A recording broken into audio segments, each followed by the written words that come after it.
Take a moment. Think about if you woke up tomorrow morning in someone else's body. You look in the mirror, you see someone else's face looking back at you. You see their eyes, their nose, you see their arms and legs. You're still you, but in someone else's body. Now, what if you wake up tomorrow morning with someone else's mind? You have their intelligence, you have their creativity, you can go about your day with mental and emotional resources you didn't have before. But again, you're still you, just with someone else's mind. In both of those scenarios, we can imagine something that stays the same. My body is different, but I'm still me. My mind is different, but I'm still me. That me is what we often call the self, this kind of permanent essence behind our experience, a kind of inner executive, if you will, a central controller, a hero in our story. And most of us would agree that that's what the self is. That's what, it's how the self operates. But I want to offer that that assumption can shape not only how we see ourselves, but it can shape how we approach leadership. And I want to argue that we may lead or follow more wisely, not by strengthening our identities, but actually letting go of ourselves. For decades, leadership scholars have critiqued this idea of the heroic leader, this sort of lone visionary that stands above the group and single-handedly drives change. I suppose while the followers are just trying to keep up. I don't know. We know that's not how leadership works, not at all. We know that it's not about what one person possesses, it's what we create or co-create in relationships or in community with others. But even as we leave that myth behind of the heroic leader and the passive follower, there's still a risk that we hang on to this myth of the heroic self, this belief that effective action must begin with a strong and stable self. I think there's a deeper question there, not just about leadership, but about the nature of the self. Buddhism has been wrestling with this question for over 2,000 years, and it offers a concept called anātman, which usually translates as no self. No self doesn't mean that nothing exists. It actually doesn't even mean that there's no such thing as a self. It just says that maybe the self isn't what we often think it is. Maybe it's not this permanent essence behind our experience. Maybe it's a story that we tell ourselves, and a very helpful one. It helps us organize our thoughts. It helps us take ownership. You could think about the self as a whirlpool in a river. So place yourself on the riverbank. You're looking into the water. You can see a whirlpool, right? It's visible. You can also recognize it's nameable, right? If I bring my friend over, if I point to it and say, hey, look at that whirlpool, they'll know what I'm talking about. It's also patterned, so I could observe that whirlpool. I could see it sort of ebb and flow and change position. But at the end of the day, there's nothing separating that whirlpool from the flowing water that gives it its shape. It is an ongoing process. It is not a fixed thing. And anātman would say that about the self. It's not a fixed thing. It is a process. And you might relate to that. You might think to yourself, what would separate myself from all the myriad influences around me that shape who I am in this moment? Now, Zen offers a really interesting and helpful and, I think, provocative teaching. The teaching is, if you meet the Buddha on the road, kill the Buddha. I know, it's a little aggressive, but it's not a call to violence. It's not a call to harm anyone or anything. The message is a warning not to take even our most sacred images and turn them into an idol. The Buddha can become a fixed image. It can become a sort of outside authority.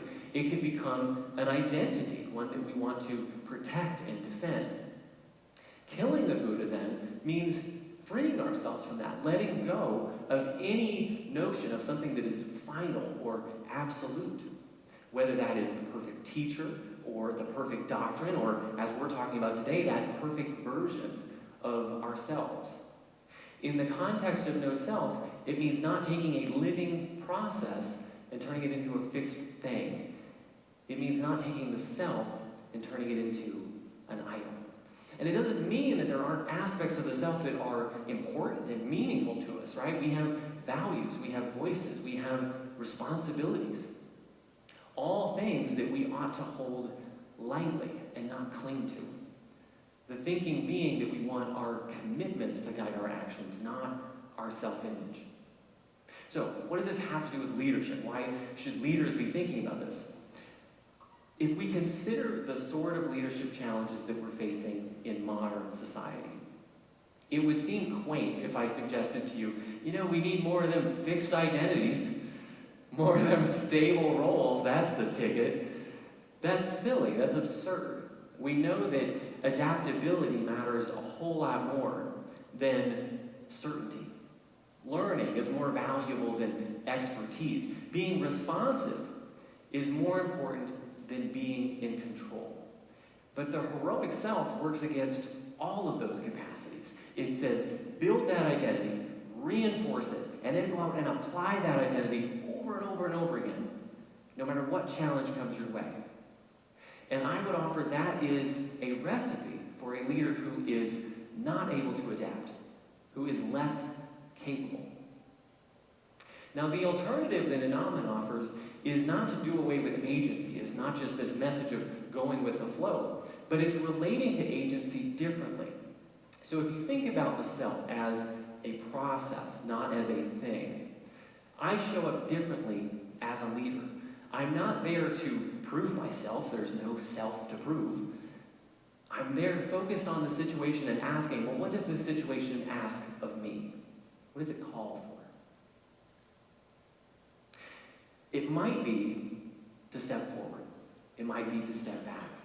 It might be to lead. It might be to follow. But there's a shift in my perspective. I'm not asking, who am I?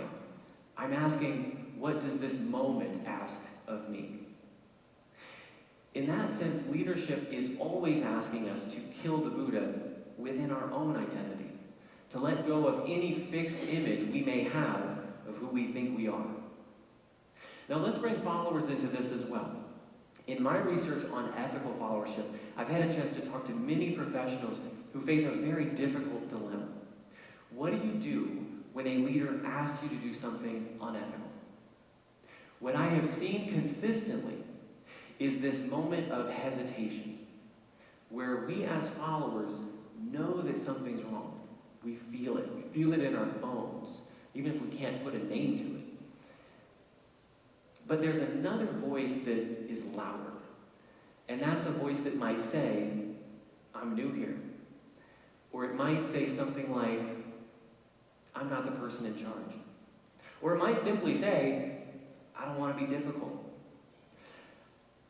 I think we absolutely ought to be concerned about the external pressure that a leader may put on a follower. I think we ought to be just as concerned about the internal pressure a follower may put on themselves. That clinging to an identity, to a predetermined set of roles that limits their potential. When a follower falters, when they comply with an unethical request, often it's not because they don't know who they are or what they value. It's because they're clinging to a story about themselves that forecloses their agency. And that's why I think leaders and followers would be better served not strengthening their identities, but learning how to let them go. So let's close with a practical note. When you face the next situation that calls for leadership, I encourage you to ask 3 questions. The first you've heard, what is the situation calling for? Our focus is the situation, not the self. The second question, what action will contribute to that larger purpose that helps us align? The third question, I think the most important one, is what about my identity will I need to let go of? Or, to put it another way, what about who I am will I need to leave behind? That's a tougher one. But it's a really important question because it recognizes that that self that you have cultivated, that you have grown, that you have carried with you year after year, may not meet the moment with you. You may have to leave something behind. The thought experiment that we explored today offered a couple of perspectives on the self. One that says it is this permanent essence that is kind of that inner executive. Another that says it's just a story. It's something that we tell ourselves that helps us organize our thinking and make decisions and take ownership.